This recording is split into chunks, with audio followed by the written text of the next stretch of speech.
네, 안녕하세요. 실전법률 강의실 현창윤 변호사입니다. 자, 오늘 설명드릴 거는요, 이 거짓말 탐지기 조사인데요. 사실 오늘 설명드릴 거는 저의 약간 영어 필살기 같은 거라서 유튜브에 얘기를 안 하려고 했어요, 사실. 그런데 제가 유튜브를 보다 보니까 다른 분이 이 거짓말 탐지기에 대해서 설명을 하시면서 거짓말 탐지기 어차피 그 형사재판에서 볼 수도 없고 쓸모없다, 그거 그냥 안 받아도 괜찮다, 이런 식으로 좀 설명하는 부분이 있어서 이거 아닌데? 라고 생각이 들어서 여러분께 좀 설명을 드리려고 어쩔 수 없이 제 노하우를 좀 공개하려고 합니다. 사실 저는요, 이 거짓말 탐지기를 상당히 좀 좋아하는 편이고, 수사에서 거짓말 탐지기를 이용해서 불송치를 이끌고 불기소를 이끌어내는 것을 상당히 선호하는 편입니다. 먼저 이 거짓말 탐지기 조사가 뭐냐라고 물어보시면, 전문 용어로는 폴리그래프 수사라고 해요. 실제로 이 거짓말 탐지기 조사를 해보면 이 그래프로 땀이라든가 뇌파라든가 아니면 맥박이라든가 그런 과학적인 측정 장치를 이용해서 이런 생체적인 정보를 기록하는 거예요. 그래서 만약 이 사람이 진실을 말할 때는 이런 정도의 맥박이 있고 땀이 나오고 뇌파가 이렇게 나오는데, 반면에 거짓말할 때는 이런 정도의 반응이 나오더라, 이걸 토대로 이 사람이 거짓말을 말하는지 아니면 진실을 말하는지 그걸 파악하는 수사를 폴리그래프 수사라고 해요. 예능 같은 거에서 보이잖아요. 이런 거 해가지고 찌직하고 그런 것과 되게 유사할 수는 있는데, 훨씬 더 많은 장치로 훨씬 더 많은 정보를 획득해서 그것이 거짓말인지 아닌지를 판단하는 그런 장치를 이용한 수사를 폴리그래프 수사라고 합니다. 그런데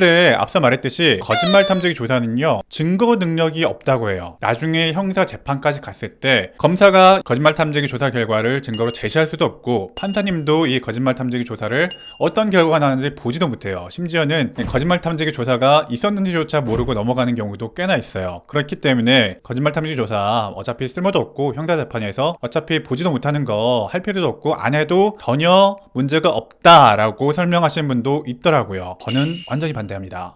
이 거짓말 탐지기 조사가 증거 능력을 갖지 못하는 이유는요, 이 거짓말 탐지기 조사가 100%가 아니기 때문이다 라고 하는 것 때문이에요. 100%가 아니다. 그럼 얼마인가? 라고 봤을 때 통계에 따라 좀 차이가 있긴 하지만 99%라는 통계도 있고 95% 맞는다라는 통계도 있고 90%라는 통계도 있어요. 대략적으로 제가 봤을 땐 90에서 95% 정도는 맞는 것 같다라고 하는 게 저의 의견이기도 합니다. 그런데 형사법정에서는 안 맞을 가능성이 5%나 된다는 것은 되게 위험한 거다라고 하기 때문에 형사법정에서 쓰지 못하는 건데, 제 관점에서는 95% 정도 맞는 거는 대단히 잘 맞는 건데 수사를 잘못할 가능성이 5%보다 더 되지 않을까라는 생각도 어느 정도 하기도 해요. 지금 법적으로는 형사재판에서 거짓말 탐지기 조사는 결론적으로 볼 수도 없고 증거 능력도 없다. 왜냐하면 안 맞을 가능성이 5%나 되기 때문에. 거짓말 탐지기 조사가 5%나 틀릴 확률이 존재하고, 그렇기 때문에 증거 능력을 형사법정에서 인정받지 못할지라도 수사 단계에서 굉장히 중요한 역할을 할 수 있다고 보는 편이에요. 특히 저희가 지금 무죄를 다투고 있는 피고인이라면 굉장히 유용하게 써먹어 볼 만한 부분이 좀 있고, 피해자라 하더라도 진술이 엇갈리는 부분에서 내가 진실을 말하고 있다는 것을 적극적으로 어필하기 위해서 거짓말 탐지기 조사를 먼저 요청하는 것도 상당히 좀 유용했던 적이 많았습니다. 어떤 CCTV나 블랙박스가 있고 직접적인 증거가 있는 그런 상황에서는 거짓말 탐지기를 고려하지도 않습니다. 그런데 예를 들어서 그런 직접적인 증거들이 없고 상대편과 나의 진술이 가장 중요한 증거들이 되는 그런 상황들이 있어요. 성범죄라든가 아니면 아동학대라든가 그런 진술이 중요한 범죄 유형에서 이런 거짓말 탐지기를 적극적으로 활용하신 것은 굉장히 중요하고 유효하게 사용했던 적이 굉장히 많습니다. 아까 형사 법정에서 이 판사님은 못 본다고 했잖아요. 근데 반대로 말하면 수사관이나 검사님은 폴리그래프 조사 결과를 볼 수가 있어요. 불송치할 때 어떤 지표가 될 수는 있단 말이에요. 내가 적극적으로 거짓말 탐지기 조사를 하겠다라고 하고 진실이 나오고 상대편은 나는 거짓말 탐지기 조사 안 하겠습니다 라고 했을 때 당연히 적극적으로 거짓말 탐지기 조사 하겠다라고 하고 실제로 진실이 나온 그 경우 그쪽으로 훨씬 더 쏠려버리겠죠. 앞으로 어떤 진술이 나오고 어떤 증거가 나오더라도 그 수사관이 보는 눈은 당연히 저희 쪽으로 쏠릴 수밖에 없습니다. 내가 당연히 진실을 말할 수 있을 때, 죄가 없고 너무 억울할 때, 그럴 때는 적극적으로 거짓말 탐지기 조사도 해주시라 라고 적극적으로 해주시고, 가능하면 피해자도 한번 받아보게 좀 권유를 좀 해주시라 라고 적극적으로 한 다음에 상대편이 거부했다, 그런 것들이 남아있으면 수사 과정에서 이제 불송치나 불기소를 받을 수 있는 확률이 조금이라도 늘어나는 겁니다. 애초에 이런 범죄들은 난이도가 높기 때문에 이런 것들이 하나하나 모여가지고 불송치가 나올 수 있고 불기소가 나올 수 있는 그런 계기가 되는 건데, 막연하게 나중에 형사재판에서 쓸모없는 거 내가 왜 해? 라고 하고 그걸 거절해버리면 오히려 상대편이 해석 진실이 나왔다면 나한테는 굉장히 안 좋은 심증이 돼버릴 수도 있는 거예요. 수사의 방향이 완전히 쏠려버린다고요. 저는 사실 이렇게 활용을 합니다. S범죄라든가 이런 경우에 폭행 협박을 하지 않았다, 동의가 있었다 이런 것에 대해서 확실한 증거는 없기 때문에 거짓말을 하지 않고 있다라는 것을 확실히 어필하기 위한 수단으로서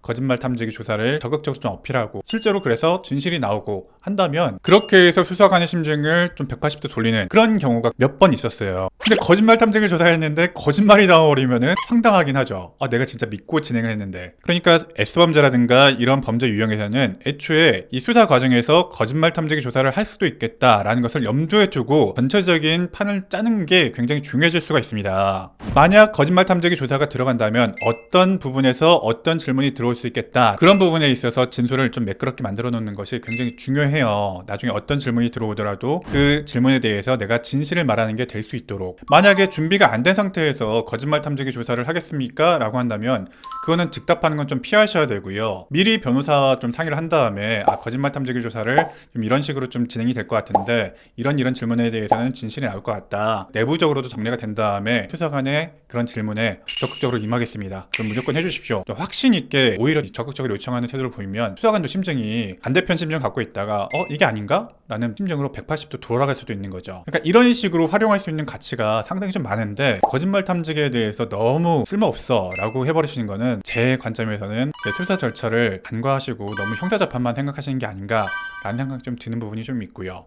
반면에 이 거짓말 탐지기 조사에서 거짓말이 나와버리거나 하면은 정말 좀 확정적으로 저희한테 불리한 상황이 발생할 수 있으니까 변호사하고 충분히 상담을 거친 후에 하고 말고를 미리 염두에 둬놓고 수사에 들어가시는 게 낫다, 이렇게 좀 설명 좀 드릴게요. 좀 팁을 드리자면 실제 거짓말 탐지기 조사를 하면 결정적인 질문이라고 해서 3개에서 5가지 정도밖에 안 나와요. 하늘은 파랗습니까? 네, 아니요. 당신은 여자입니까? 예, 아니요. 그런 질문을 한 4-5개 하고 그 이후에 결정적인 질문, 상대편이 동의를 한 게 맞습니까? 아니면 상대편에게 폭행을 한 적이 있습니까? 상대편의 목을 조린 적이 있습니까? 이런 식의 결정적인 질문을 몇 가지 합니다. 그것에 의해서 반응은 진실, 거짓 또는 판단 불능이 나올 수가 있는데 판단 불능이 생각보다 많이 나와요. 그러니까 이런 결정적인 질문에 진실이 나오는 것이 가장 좋고, 최소한 거짓말은 안 나와야죠. 판단 불능은 나올지라도. 다시 한번 말씀드리지만 이 거짓말 탐지기 조사는요, 사실 저는 어느 정도 믿고 있고요. 일반적으로 경찰 수사관이나 심지어 검사님도 상당히 신뢰하는 경우가 많습니다.